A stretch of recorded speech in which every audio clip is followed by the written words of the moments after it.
Inilah kenapa akhirnya Nasdem melihat seorang sosok Anies Rashid Baswedan.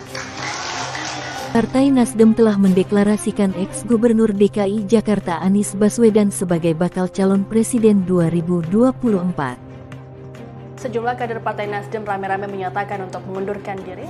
Kendati pencalonannya menuai pro dan kontra, safari politik Anies bersama Partai Nasdem sudah dilakukan masif. Hal ini bertujuan untuk segera menambal kehilangan kader Nasdem yang mengundurkan diri akibat tidak setuju atas pencalonan Anies Baswedan. Dengan safarinya Anies diharapkan dapat menarik kader-kader baru untuk bergabung ke Nasdem. Sebenarnya keseriusan Partai Nasdem untuk mengusung Anies di pemilu 2024 layak diragukan. Ini dapat dilihat dari pernyataan dan tindak tanduk dari petinggi Partai Nasdem sendiri. Oh, koalisi boleh. Kurang nggak koalisi juga nggak apa-apa. Tapi kan kalau nggak boleh juga bisa maju, Pak. Ya, apa boleh buat? Nggak ada masalah, ini kita nggak ada beban yang tinggi sekali. Nah, itu kalian boleh kode. Nggak ada beban sama saya. Pertama, Nasdem tidak menarik menterinya dari kabinet Jokowi saat ini.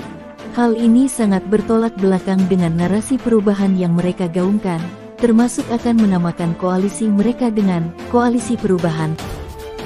Logikanya, menteri adalah pembantunya presiden yang menjalankan maunya presiden.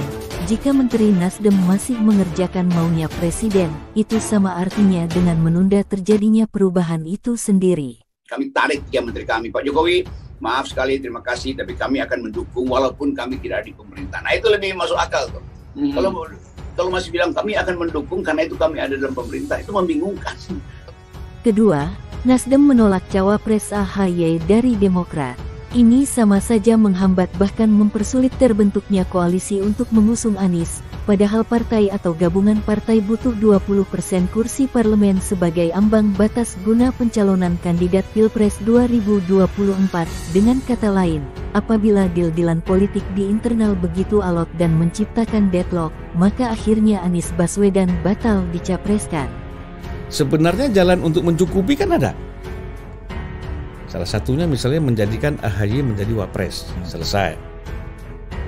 Secara survei sangat layak AHY itu menjadi calon presiden. Apa yang nggak disetujui? Punya partai, ketua umum, ya ada SBY di belakangnya, presiden. Survei-survei Partai Demokrat itu cukup tinggi, bahkan nomor 3 setelah Gerindra, PDIP, Gerindra, Demokrat.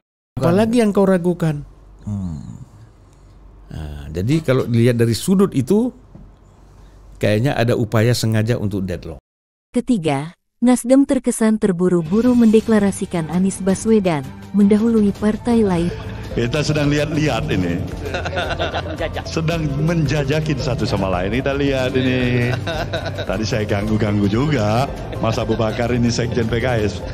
Kita nggak hanya sekedar melihat calon, kita lihat juga kantongnya sekjen ini. Kantong ada isi apa enggak ini, saya bilang. Artinya suasana ini masih cair ya. Ya. Ini artinya Nasdem telah menyandra Anies dan menyatakan bahwa merekalah yang menjadi pimpinan poros koalisi kepada partai lainnya yang ingin bergabung. Hal ini membuat partai lainnya jadi enggan melirik Anies karena merasa inferior, apalagi setelah nanti Anies Baswedan ditinggal oleh Nasdem.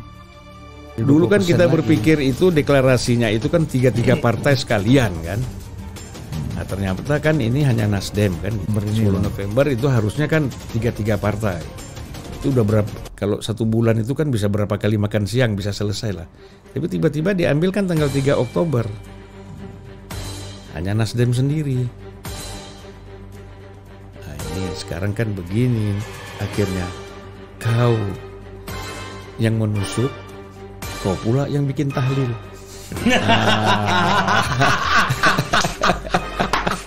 Keempat, pernyataan dan tindak tanduk petinggi Nasdem sendiri mencerminkan ketidakseriusan mereka dalam mengusung Anies Baswedan.